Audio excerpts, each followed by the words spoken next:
Dans cette vidéo, nous allons faire un exercice classique d'algèbre linéaire. On prend F l'ensemble constitué des triplés X, Y, Z de C3 tels que X plus Y plus Z égale 0 et X plus Y moins Z égale à 0.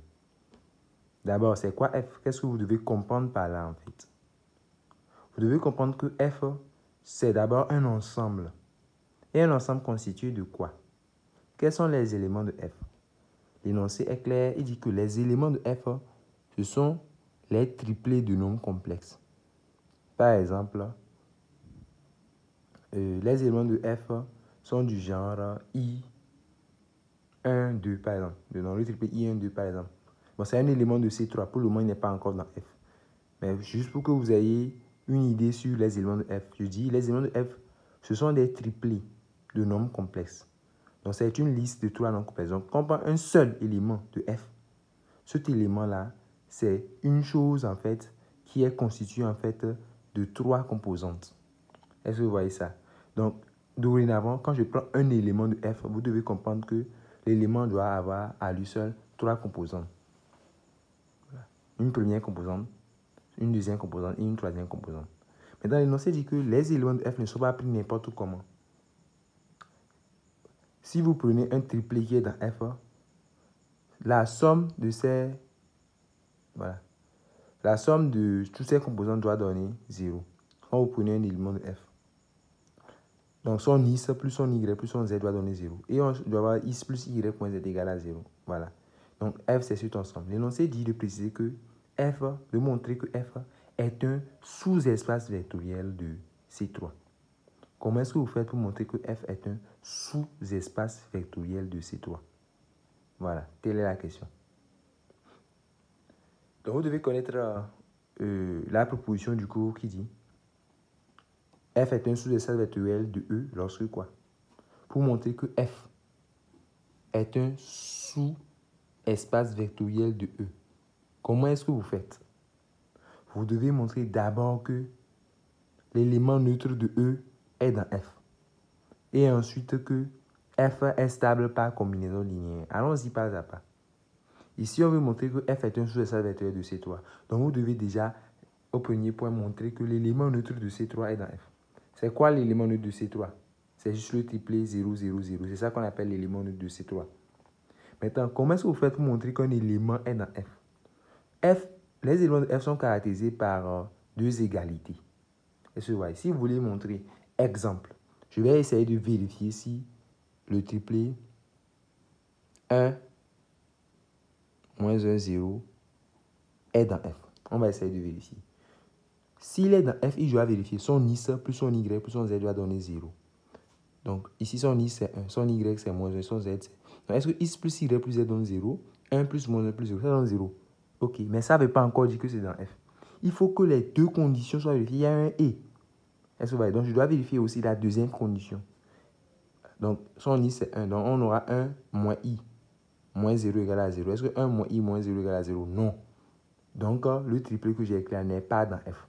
Donc, si vous voulez dans la suite montrer qu'un élément est dans F, vous devez juste vérifier les deux conditions. Ces deux conditions-là doivent être vérifiées simultanément. Est-ce que vous voyez?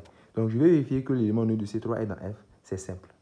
C'est évident même qu'il est dans F, puisque on voit que 0 plus 0 plus 0 doit donner 0 et que 0 plus I fois 0 moins 0 aussi donne 0. Donc, on peut conclure que quoi? L'élément neutre de C3 est dans F. Est-ce que vous voyez? Pour montrer qu'un élément de F, je dois montrer qu'il vérifie les équations caractérisant les éléments de F. C'est aussi simple que cela. Maintenant, deuxième point. Vous devez ensuite montrer que F est stable par combinaison linéaire. Qu'est-ce qu'il faut comprendre par là? Il faut comprendre par là que, voilà, quand on prend deux éléments, ici que je note U1 et U2 dans F, et deux réels alpha 1 et alpha 2, la combinaison là, alpha 1 U1 plus alpha 2 U2 doit être encore dans F. C'est ça là qu'on appelle la alpha 1 U1 plus alpha 2 U2. On va dire que c'est une combinaison linéaire de U1 et U2. Je reprends. Pour montrer que F est stable par combinaison linéaire, cela revient en fait à faire quoi? Cela revient à prendre U1 dans F et à prendre aussi U2 dans F et à prendre maintenant deux réels alpha 1 alpha 2 Bon, pas forcément des réels. Ici, je prends des complexes puisqu'on travaille sur C3.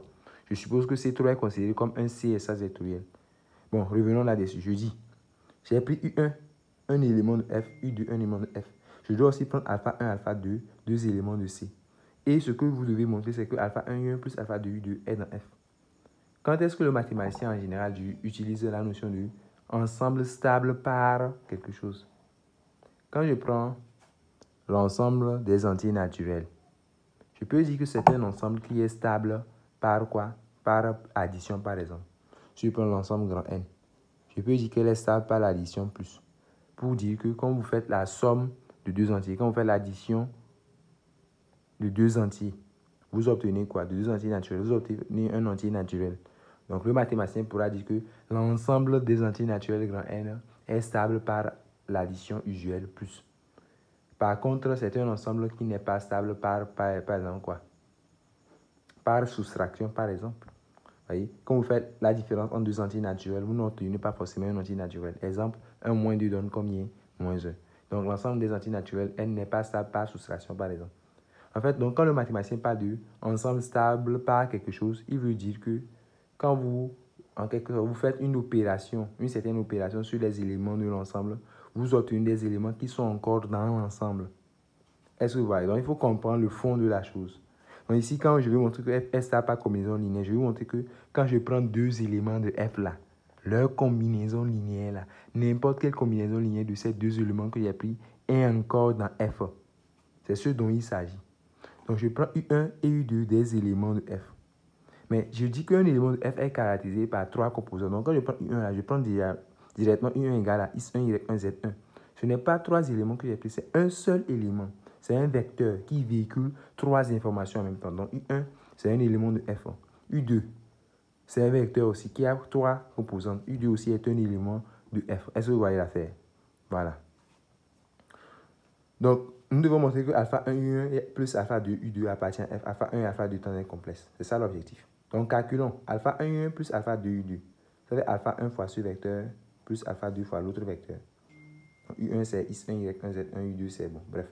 On fait les calculs. Donc, alpha 1 fois ça, ça fait alpha 1 X1, alpha 1 Y1, alpha 1 Z1. Pour l'autre, ça fait alpha 2 X2, alpha 2 Y2, alpha 2 Z2. Vous faites l'addition. L'addition des vecteurs se fait composante par composante. L'addition des éléments de C3 se fait composante par composante. Du moins, c'est l'addition usuelle. Donc, ça fait alpha 1 X1. Donc, ici, ça fait alpha 1 X1 plus alpha 2 X2 pour la première composante. Est-ce que vous voyez? Alpha 2 X2. Alpha 2 Y1 plus alpha 2 Y2 pour la deuxième composante. Et quoi? Alpha 2, alpha 1 Z1 plus alpha 2 Z2 pour la dernière composante. La première composante, je la note X.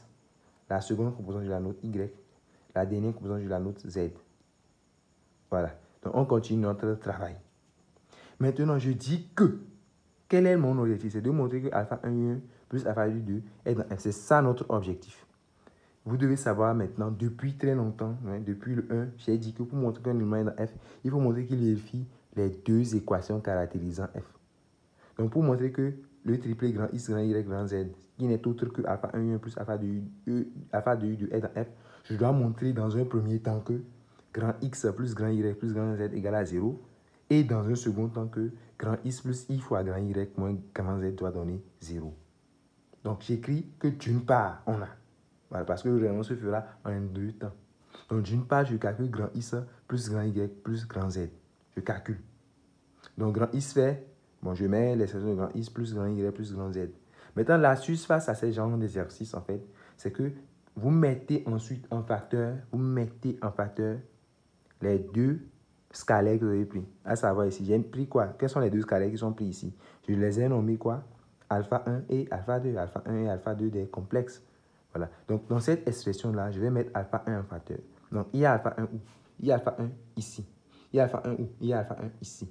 Il y a alpha 1 encore ici. Donc, je mets alpha 1 en facteur. On aura alpha 1 facteur de X1 plus Y1 plus Z1. On fait la même chose pour alpha 2. Donc, alpha 2 facteur de X2 plus Y2 plus Z2. Bref, dans ce genre d'exercice, arrivé ici, vous mettez en facteur les deux scalaires. Si c'est alpha, bêta que vous les avez nommés, mettez alpha en facteur, bêta en facteur. C'est A et B, mettez en facteur A, mettez B en facteur. C'est l'astuce en fait pour résoudre ces genres d'exercices. Maintenant, vous devez savoir que X1 plus Y1 plus Z1 donne quoi? Vous devez le savoir si vous êtes présent. Vous devez connaître la valeur de X1 plus Y1 plus Z1. Vous devez connaître la valeur de X2 plus Y2 plus Z2. Retournons en haut dans nos hypothèses. On a pris U1, U2, des éléments de quoi? De F. Très important. Si U1 est un élément de F, qu'est-ce qu'on peut dire en même temps? U1. Regardez les composants de U1. U1 a pour composant X1, Y1 et Z1. On dit que U1, il est dans F. U1 appartient à F. Si U1 appartient à F, ça veut dire que les composants de U1 vérifient voilà, les deux équations caractéristiques. Là. On a dit que U1 est dans F. Conclusion, son X plus son Y plus son Z doit donner 0. Donc X1 plus Y1 plus Z1 doit donner 0 parce que U1 est dans F. La même chose pour U2. Son X plus son Y plus son Z doit donner 0 parce qu'ils sont dans F. Est-ce que vous voyez? Donc c'est pour cela que nous allons dire que ça serait alpha 1 fois 0 plus alpha 2 fois 0. Est-ce que vous voyez? Donc parce que X1 plus Y1 plus Z1 c'est 0 et X2 plus Y2 plus Z2 c'est 0. Tu fais que U1 est dans F et U2 dans F, il doit vérifier les deux équations. Pour le moment, c'est la première équation juste qu'on utilise. Est-ce que vous voyez? C'est ça. Donc maintenant, on a vérifié finalement que grand X plus grand Y plus grand Z donne 0. Mais ce n'est pas tout, il faut aussi vérifier la deuxième équation caractéristique de F. Donc vous faites de la même façon le calcul de grand X plus grand Y moins I fois grand Z. Vous mettez encore alpha 1 en facteur et alpha 2 en facteur. Et vous devez aussi dire que X1 plus Y1 moins IZ1 c'est 0. Et X2 plus Y2 moins IZ2 aussi c'est 0. Pourquoi? Parce que quoi? U1 et U2 sont toujours dans quoi? Dans F. Est-ce que vous voyez ça? Si U1 est dans F, U1 c'est quoi? C'est le triplé X1, Y1, Z1. Donc il vérifie l'équation 2. U1 c'est le triplé X1, Y1, Z1. On dit qu'il est dans F, ça dit il vérifie les deux équations. S'il vérifie l'équation là, on aura X1 plus I fois Y1 moins Z1 donne 0. Je sais composante, c'est X1, Y1, Z1. C'est la même chose pour l'autre vecteur qui est U2. Est-ce que vous voyez? Donc, X2 plus Y2 moins IZ2 qui est égal à 0. Donc, on peut conclure que alpha 1 U1 plus alpha 2 U2. Bon, donc, comme les deux équations, comme X plus grand Y plus grand Z donne 0, et que grand X plus grand Y moins Y grand Z donne 0, ça veut dire que le vecteur XYZ vérifie les deux équations. Le vecteur XYZ vérifie les deux équations caractéristiques de F. C'est quoi le vecteur XYZ? C'est le vecteur alpha 1 U1 plus alpha 2 U2. Donc, le vecteur alpha 1 U1 plus alpha 2 U2 vérifie les deux équations caractéristiques de F. Conclusion, ça veut dire qu'il appartient à quoi? À F. C'est ça qu'on veut montrer. On veut montrer que toute combinaison linéaire de deux vecteurs dans F donne un autre vecteur qui est dans F. C'est ça qu'on vient de démontrer. On peut donc conclure que F est un sous-espace vectoriel de C3 avec les deux points précédents. Ensuite, on demande de déterminer une base de F, puis de calculer sa dimension, la dimension de F. Donc, allons-y. On va traduire qu'un vecteur U appartient à F. U appartient à F, ça veut dire quoi? On traduit. Donc, U appartient à F. Si le vecteur U égale à X, Y, Z appartient à F, ça veut dire que ce vecteur vérifie les deux équations qui caractérisent F, à savoir X plus Y plus Z égale à 0 et X plus Y moins Z égale à 0. Donc, vous allez chercher à résoudre, entre griffes, ce système d'équations. Mais vous voyez, si vous examinez, vous voyez que c'est un système d'équations qui a combien? Il y a combien d'équations en fait? Il y a deux équations. Mais il y a combien d'inconnus? Il y a trois inconnus. Est-ce que vous voyez? Donc, alors que bon, normalement, on devait être face à fait, pour avoir un système de Cramer, bon, il faut au moins avoir trois équations et trois inconnus. Ou bien deux équations, deux inconnus. Mais ici, on a trois équations, on a deux équations et trois inconnus. Donc, pour pouvoir résoudre ça facilement, ce qu'on va faire, on va fixer 3 moins 2, ça fait combien? 3 moins 2, ça fait 1. On va fixer une variable. On suppose que le Z est connu, en balançant de l'autre côté. Et puis, on essaie de trouver ici Y. Donc, je ne considère plus en fait le Z. En fait, mentalement, je ne considère plus le Z comme un inconnu. Quelqu'un pouvait opter pour X. Quelqu'un pouvait dire qu'il ne considère pas X. Bon, il fixe, on dit qu'on fixe X. Ou bien quelqu'un pouvait fixer Y. Bref, vous considérez l'un des trois inconnus là comme étant une constante, bon, mentalement, pour faire la résolution. Donc, je fixe le Z. Donc, pour pouvoir tirer ici Y maintenant en fonction de Z. Comme ça, là, je dirais maintenant que j'ai deux inconnus, deux équations. Ici, Y et deux équations. Donc là, je peux résoudre facilement. Donc, voilà. Donc, en fixant Z, on le balance de l'autre côté. Donc, maintenant, quand on arrive ici, on a X plus Y égale à moins Z. Maintenant, bon, pour éliminer le X ici, on va faire quoi? On fait la ligne 2 moins la ligne 1. Donc, je fais ça là. moins ce qui est en haut. Cette ligne-là, moins cette ligne ici. Donc, x moins i, ça fait 0. On aura i moins 1 de tout fois y, puisque ça fait y moins y en fait. Donc, i moins 1 de tout fois y égale à z plus z, ce qui donne 2z. Puisque ça sera z moins z, ce qui fait 2z. De là, vous pouvez tirer y.